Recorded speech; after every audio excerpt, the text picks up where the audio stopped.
Are you struggling to paint shiny objects?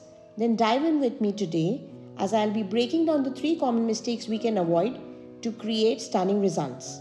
Welcome to Conversations with Canvas, where I review art books, art supplies, and share painting demos, providing you your daily dose of art. For today's demo, I'll be using my square sketchbook, which is a 400 GSM, and I'll be painting this Christmas bauble that's shiny and magical just like the holiday season. This painting is for my December challenge that I'm hosting on Instagram, and this week's prompt is Festive Fun. So far in this challenge, I've painted the gingerbread man having a cozy spa day for the prompt Cozy Comforts, and I painted a frosty friend, my adorable snowman, for the prompt Icy Embrace. You can check out both these demos on my channel. I'll be sharing the link in the description. Getting back to today's demo, I'm prepping this surface with a base layer of fluorescent blue mixed with clear gesso. Now this cool undertone will help the warm red color of the bauble pop. You can also check out my video on Toning Secrets Revealed, where I share how different undertone colors can either make your paintings look really bright and vibrant or mellow them down. To sketch this bauble, I'm using a neutral mix. Now this neutral mix is all the leftover paints which is on the palette. I mix it to form a neutral color, and I use this for sketching as well as doing value studies.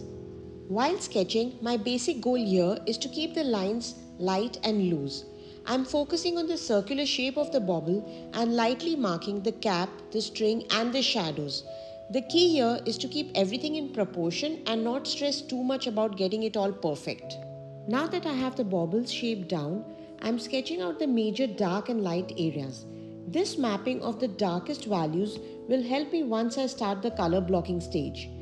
It's important to remember that shiny objects rely heavily on contrast, so it's pretty crucial that you map out these values during the sketching stage.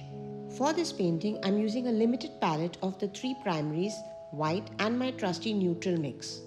It's now time to have some fun with color. I'm laying down the darkest values on the bauble. Now you have to remember that contrast is what gives the shiny objects its depth. And this brings us to the first mistake, that is not creating a strong contrast between the darks and the lights. If you have a good look at the reference, you will see that there is a strong contrast between the values, and this is something that we need to replicate in the painting to make it look shiny. So while painting shiny objects, don't be afraid to go bold with the darks, as they will let the lights really stand out. As I'm painting in the lighter areas, I'm paying special attention to the reflections. Whenever we are painting a shiny object, it is like capturing its environment on a tiny curved mirror. So this leads to the second mistake that we often make, that is ignoring reflections and the light source. The highlights on this bauble are super bright, and they also have hints of yellow and orange from the light source. Also, overblending will kill the sparkle and make the bauble look pretty flat, so it's best not to go overboard with the blending part. With the darks, the lights and the reflections blocked in, I thought it would be nice to block in the background. I chose the soft lavender as a background color because it complements beautifully with the warm red. Also, it adds a little bit of that festive drama to the piece.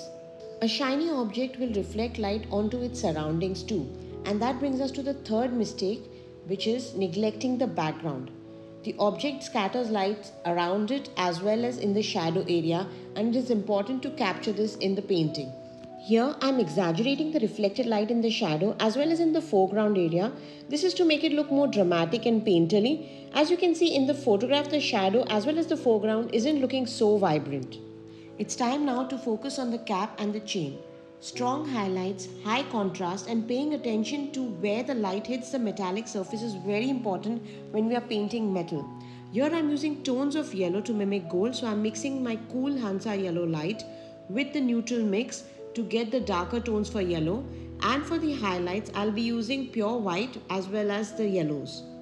With the shadows of the cap and chain in place, I'm done with the color blocking. And now comes the last stage of the painting, which is known as refinement.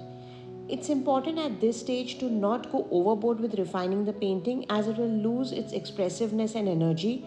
So this is the stage where I slow down a bit and really analyze everything and add only those details that will add interest in the painting. So I'm just adding super light highlights and then darkening the areas around the highlights to create a strong contrast. And there you have it, a festive bauble ready to dazzle. I hope you picked up some helpful tips to tackle shiny objects for your own paintings. Remember, it's all about bold contrast, embracing reflections, and keeping an eye on how objects interact with their surroundings.